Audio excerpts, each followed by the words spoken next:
Collecting blood samples is crucial to the understanding, prevention, and treatment of the disease. However, from the patient's perspective, it can also be painful, frightening, and inconvenient. Collection of blood usually involves the removal of blood, and it comes in many different forms. It is also a common term in blood sampling for laboratory analysis. The three popular methods of blood collections are arterial sampling, venipuncture sampling, and fingerstick sampling.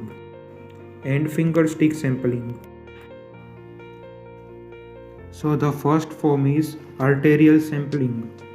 This form of blood collection most commonly takes place within the hospital environment.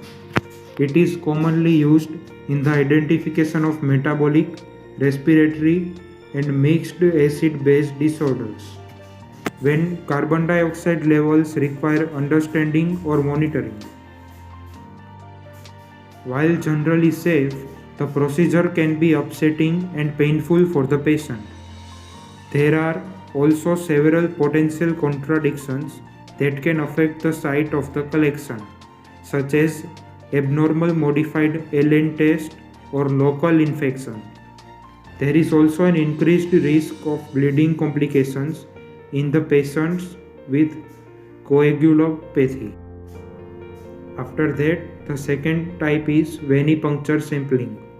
Venipuncture is the most common way to collect the blood from adult patients. Collection takes place from the supraficial vein in the upper limb, generally the median cubital vein. This vein is close to the skin and doesn't have many large nerves positioned close by. This reduces the pain and discomfort for the patient. Venipuncture can take place in a general medical practitioner's office and is often carried out by a trained nurse. The third one is finger stick sampling.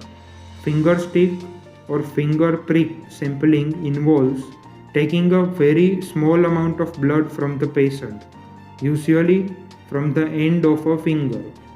It is also quickly and requires very little in way of preparation, therefore reducing concern and anxiety in patients, particularly in children and nervous adults.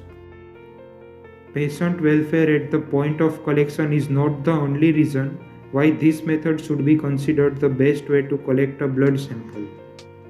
The long-term benefits of the patient include the loss of less blood and ability to carry out testing at home. So these three were the most common types of collecting a blood sample from the patient.